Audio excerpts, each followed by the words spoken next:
LifeLock, how can I help?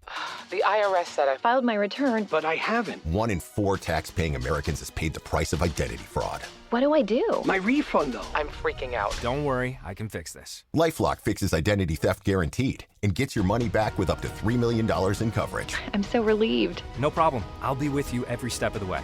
1 in 4 was a fraud-paying American. Not anymore. Save up to 40% your first year. Visit LifeLock.com/podcast. Terms apply. ¿Cómo vivían las mujeres en el tiempo de Jesús? La Biblia es un libro que ha sido relevante y significativo generación tras generación. Más allá de los cambios culturales y de las distintas épocas históricas, sus relatos, su poesía y su contenido histórico han impactado profundamente a personas de todos los orígenes. Entre los muchos aspectos en los que la escritura resulta verdaderamente revolucionaria, destaca su profundo respeto por la mujer, presentándose como un documento adelantado a su tiempo. En el antiguo Israel, particularmente durante el período del Antiguo Testamento, las mujeres participaban activamente en la vida comunitaria. Su única exclusión formal se daba en el sacerdocio del templo, función reservada a los varones levitas. Fuera de ese ámbito específico, las mujeres formaban parte integral de la sociedad. Participaban libremente en el comercio, en la administración de bienes y propiedades y en diversos trabajos manuales. No estaban excluidas del culto en el templo. Allí oraban, cantaban, tocaban instrumentos musicales y participaban en las expresiones litúrgicas del pueblo. En las procesiones religiosas danzaban junto con los hombres y también eran protagonistas en la música y en las celebraciones de bodas y festividades comunitarias. Las mujeres fueron incluidas cuando Dios instituyó el pacto mosaico.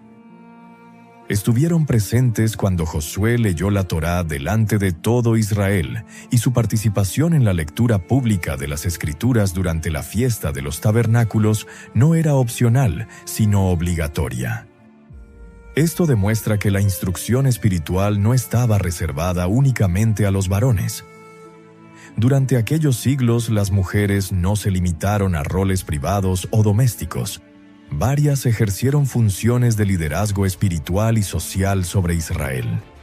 Miriam, hermana de Moisés, dirigió a las mujeres en la adoración. Débora fue jueza y profetisa, ejerciendo autoridad sobre la nación, y las Escrituras señalan explícitamente que también fue esposa y madre. Hulda, otra profetisa, fue consultada por el rey Josías en lugar de Jeremías, su contemporáneo, lo que evidencia el reconocimiento de su autoridad espiritual. Por otro lado, Abigail es recordada por su extraordinaria capacidad para manejar un conflicto políticamente delicado entre el rey David y su esposo Nabal. Su sabiduría, discernimiento y valentía evitaron un derramamiento de sangre, y su carácter impactó de tal manera a David que, tras la muerte de Nabal, ella se convirtió en su esposa. Asimismo, la sabia mujer de Tecoa fue enviada para persuadir al rey David de que levantara la prohibición impuesta sobre su hijo Absalón, demostrando una vez más la influencia y la inteligencia de las mujeres en asuntos de Estado. Hermanos amados, muchas más mujeres sabias, valientes y llenas de talento aparecen a lo largo de las páginas de las Escrituras hebreas. Mujeres cuyos nombres y testimonios permanecen vivos y continúan siendo un gran ejemplo e inspiración hasta el día de hoy. Ahora bien, la condición social de la mujer en el Nuevo Testamento, es decir, en el primer siglo, había cambiado de manera significativa con respecto a la de sus hermanas de la antigüedad. Para la época de Jesús, el rol de la mujer se había deteriorado notablemente. Influencias culturales externas y tradiciones humanas añadidas a la ley terminaron restringiendo su participación, limitando su voz y relegándola a una posición mucho más estrecha que la que las Escrituras originalmente le habían otorgado. Por ejemplo, cuando la mujer judía salía de su casa, no importaba con qué propósito lo hiciera. Debía llevar siempre el rostro cubierto. El tocado comprendía 2 velos sobre la cabeza, una diadema colocada sobre la frente, cintas que descendían hasta la barbilla y una malla formada por cordones y nudos. De este modo, los rasgos de su rostro quedaban completamente ocultos. La mujer que salía de su casa sin llevar la cabeza cubierta ofendía de tal manera las llamadas buenas costumbres que su marido tenía el derecho y, según los doctores de la ley, incluso el deber de repudiarla, sin estar obligado a pagarle la suma estipulada para el caso de divorcio. Y conviene añadir que existían mujeres tan estrictas que tampoco se descubrían dentro de su propia casa. Solo el día de la boda, y únicamente si la mujer era virgen y no viuda, aparecía en el cortejo con la cabeza descubierta. Por otro lado, existían dichos rabínicos que aconsejaban no hablar con mujeres en público, ni siquiera con la propia esposa. Ni que decir tiene que las israelitas, especialmente las que vivían en las ciudades, debían pasar inadvertidas en los espacios públicos. Las reglas judaicas que se seguían entonces sostenían que era preferible no hablar con las mujeres en público para el bien del alma. Estas normas de buena educación prohibían incluso encontrarse a solas con una hebrea, mirar a una mujer casada o saludarla. Además, era considerado un deshonor para un alumno de los escribas hablar con una mujer en la calle. Esta rigidez llegaba a tal extremo que una judía que se entretuviera conversando con todos en la calle o que hilara a la puerta de su casa podía ser repudiada sin recibir el pago estipulado en su contrato matrimonial. Sin embargo, no se puede generalizar sin matices. También existían excepciones. Estas reglas eran observadas con especial rigor solo entre los grupos más puritanos, especialmente los fariseos. De hecho, 2 veces al año, el día 15 del mes de Ab y el día de la expiación, se celebraban danzas en las viñas de los campos, donde las muchachas se hacían notar ante los jóvenes. Estas prescripciones afectaban sobre todo a las familias acomodadas, donde la mujer podía llevar una vida más retirada. En las familias populares las razones económicas lo impedían, pues la mujer debía ayudar a su marido en el trabajo. En el ámbito rural, las relaciones eran más libres y naturales que en las grandes ciudades, donde las formas y las costumbres se observaban con mayor severidad. En los pueblos, la mujer iba a la fuente por agua, participaba en el trabajo del campo, vendía productos de la cosecha y servía en la mesa. Tampoco se observaba con el mismo rigor la costumbre de cubrirse la cabeza. La situación de la mujer dentro del hogar no se veía modificada en relación con esta conducta pública. Las hijas, por ejemplo, debían ceder siempre los primeros puestos, e incluso el paso por las puertas, a los varones. Su formación se limitaba estrictamente a las labores domésticas, como coser y tejer.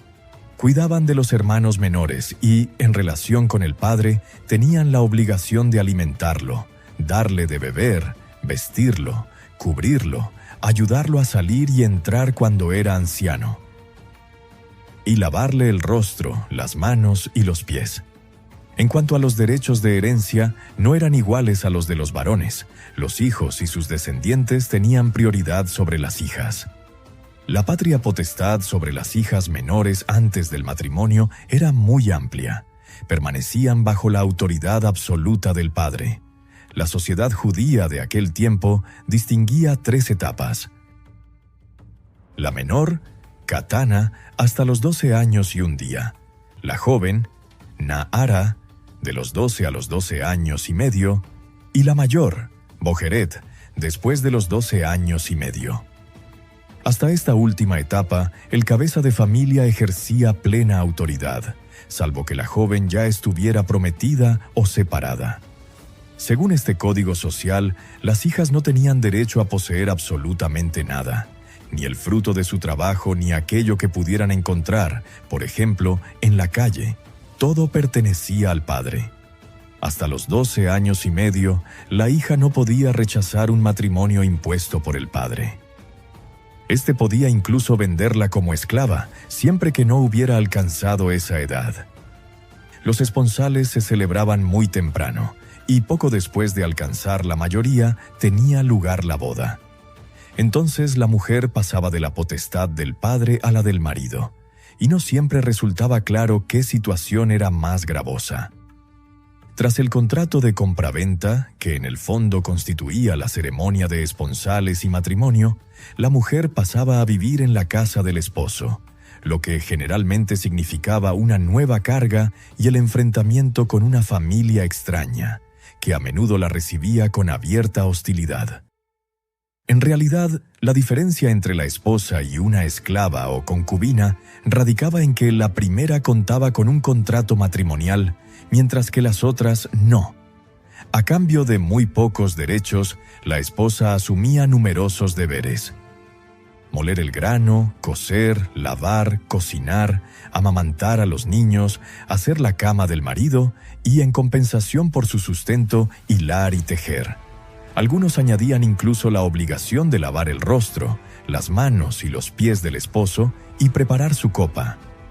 El poder del marido y del padre llegaba al extremo de que, en caso de peligro de muerte, debía salvarse primero al marido.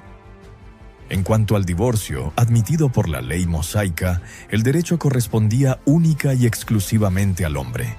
Solo él podía iniciar el trámite, lo que daba lugar a constantes abusos, ya que la mujer podía ser repudiada por cualquier causa que el marido considerara justa.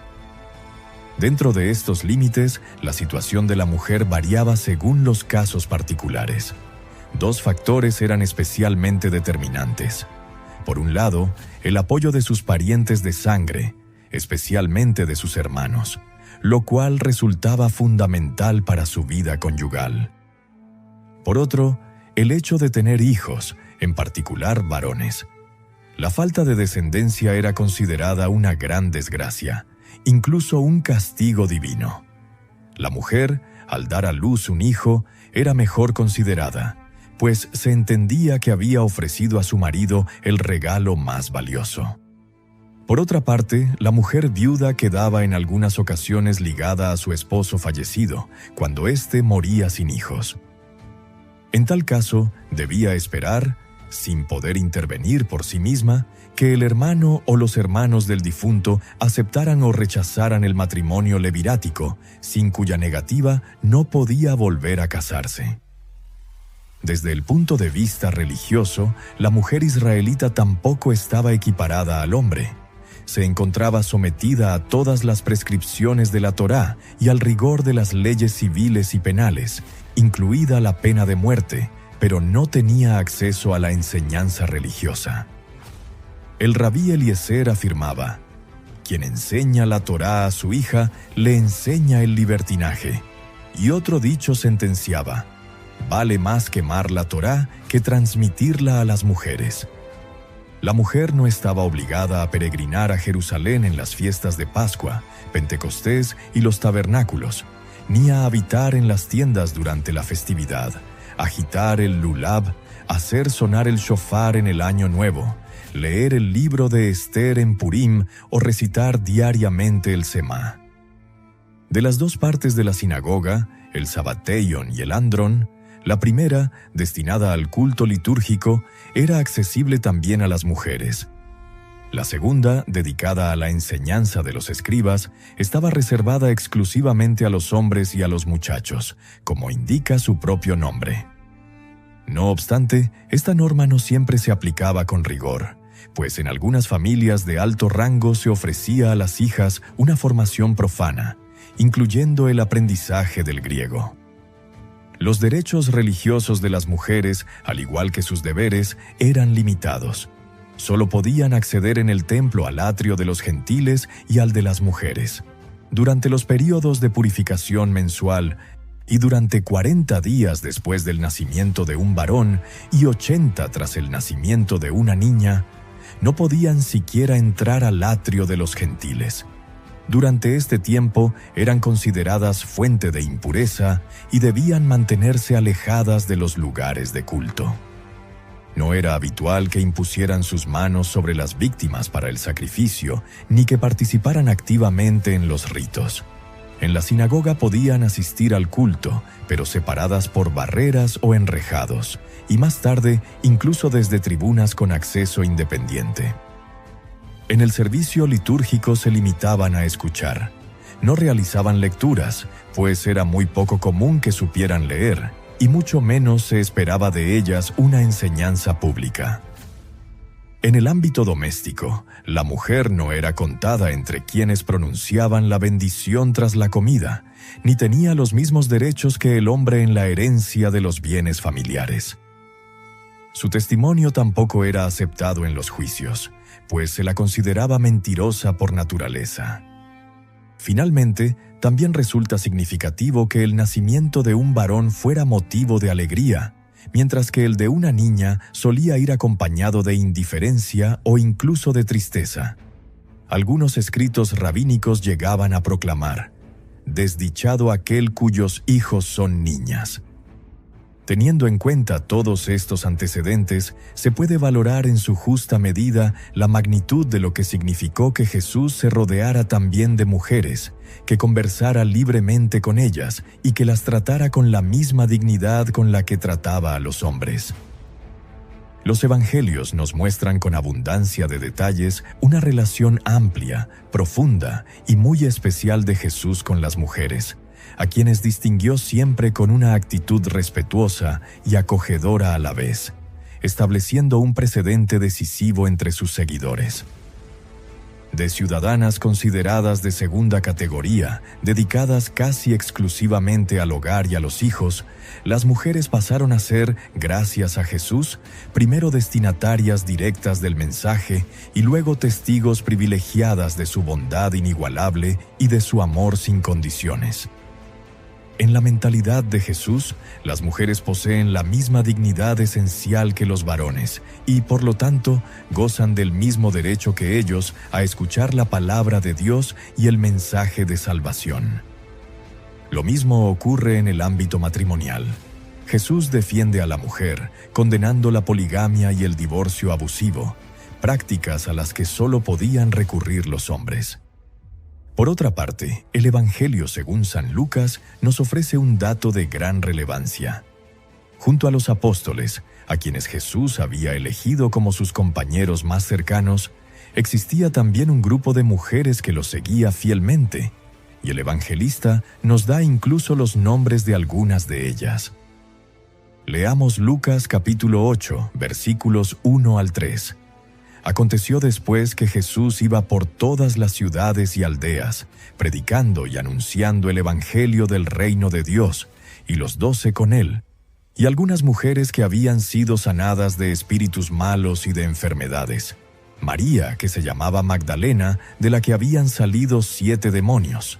Juana, mujer de Chuza, intendente de Herodes, y Susana, y otras muchas que le servían de sus bienes. Hermanos amados, Jesús tenía una actitud completamente distinta hacia las mujeres en comparación con los líderes religiosos y maestros de su tiempo. Los rabinos se negaban a enseñar a las mujeres y, por lo general, les asignaban un lugar claramente inferior.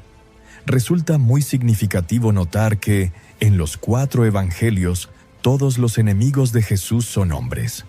Ahora bien, el texto de Lucas añade una expresión clave: y otras muchas que le servían de sus bienes. Aquí podemos ver la verdadera naturaleza humilde de Jesús, que voluntariamente se hizo dependiente de otros. No tenía necesidad de hacerlo. Podía haber creado todo el dinero o la comida que necesitara. Sin embargo, fue lo suficientemente humilde y piadoso como para recibir de otros. Muchos de nosotros tenemos dificultad para recibir ayuda, porque el orgullo suele estorbar. A veces, la capacidad de recibir con humildad es una mejor medida de cuánto se parece nuestra vida a la de Jesús que la capacidad de dar. Dar puede colocarnos en una posición elevada. Recibir, en cambio, nos sitúa en un lugar de dependencia y humildad. El término utilizado para describir el apoyo de estas mujeres a la misión de Jesús es diaconía, probablemente porque anticipa el ministerio de servicio en la iglesia primitiva, en particular el de las diaconisas. Al considerar todo esto, podemos afirmar que se trató de una situación completamente nueva y, sin duda, incómoda para muchos. Los maestros de la fe judía, y Jesús era considerado uno de ellos por sus contemporáneos, no solían tener discípulas mujeres. Además, el ámbito religioso era, en aquel tiempo, casi exclusivo de los hombres, ya que solo ellos podían leer las Escrituras, memorizarlas, participar activamente en la oración sinagogal y formar parte de las ceremonias y sacrificios realizados en el Templo de Jerusalén. Con su actitud abierta y acogedora, Jesús se ganó el corazón de las mujeres, su confianza y su amor. Derramó sobre ellas su misericordia y transformó radicalmente sus vidas. Amplió su conciencia de sí mismas, les mostró su valor como mujeres y la importancia de su misión en la familia y en la sociedad. Abrió para ellas nuevos horizontes de realización personal. Las comprometió vitalmente con Él y con su mensaje de salvación. Reconoció la fortaleza de su fe y las hizo portadoras de amor, esperanza y paz en un mundo herido por el pecado. Marta y María de Betania, a quienes Jesús distinguió con una amistad profunda y sincera, nos dan testimonio de su trato siempre delicado y lleno de respeto hacia las mujeres. La mujer samaritana, con quien Jesús sostuvo un diálogo profundo junto al pozo de Sicar, es un testimonio claro de la sabiduría de sus palabras y de la profundidad de su mensaje. María Magdalena, la pecadora arrepentida, y la mujer adúltera, a quienes Jesús defendió con firmeza frente a quienes querían condenarlas, nos hablan de la dulzura de su mirada, de la delicadeza de sus palabras y de la misericordia que brota de su corazón para todos los que necesitan perdón. La suegra de Pedro, la mujer que padecía flujo de sangre, la hija de Jairo, la mujer sirofenicia y su hija, la mujer encorvada y la viuda de Naim, en favor de quienes Jesús realizó milagros, dan testimonio de su compasión y de su cuidado por todos los que sufren en el cuerpo o en el alma y claman con fe por ayuda. Jesús es el gran libertador de la mujer, en su tiempo y en el nuestro. Él ofrece una libertad verdadera, la que nace en el corazón y transforma la vida entera. Una libertad muy distinta de ciertas propuestas modernas que, en realidad, conducen a nuevas formas de esclavitud, porque olvidan la vocación esencial de la mujer como portadora y protectora de la vida, dones con los que Dios la distinguió. En este sentido, debemos recordar que desde el principio la mujer fue creada como ayuda idónea del hombre, una expresión que no implica inferioridad, sino complementariedad, fortaleza y dignidad. En Génesis capítulo 21, versículo 12, Dios mismo ordena a Abraham que escuche la voz de su esposa Sara. Proverbios capítulo 18, versículo 22, declara que quien haya esposa, haya el bien. La mujer es presentada como una bendición directa de Dios, y Proverbios capítulo 19, versículo 14, afirma que una esposa prudente es un regalo que proviene del Señor. Así que, hermano amado, si usted tiene una buena esposa, debe saber que la ha recibido de parte del Señor. No es fruto del azar ni únicamente de una decisión humana. Es una bendición concedida por Dios. Vale la pena preguntarse con sinceridad: ¿le ha dado gracias al Señor por ella alguna vez? ¿La está amando como Dios manda en Efesios capítulo 5, versículo 25, donde dice: Maridos, amad a vuestras mujeres, así como Cristo amó a la iglesia y se entregó a sí mismo por ella? Este, estimado hermano, es el amor cristiano en un alto nivel. Solo el creyente puede llegar a conocer lo que es el verdadero amor dentro del matrimonio, porque este amor es elevado al nivel de la relación entre Cristo y la iglesia, y no hay otro plano con el que se pueda comparar. Así que, maridos, amen a sus esposas, sean bondadosos y amables con ellas. No hay duda de que, para muchos matrimonios, esto sería una gran mejora. Y a ti, amigo joven que nos escuchas, Estas palabras del libro de Proverbios, donde se nos dice que una esposa prudente es un regalo que proviene del Señor, también deberían hablarte con claridad.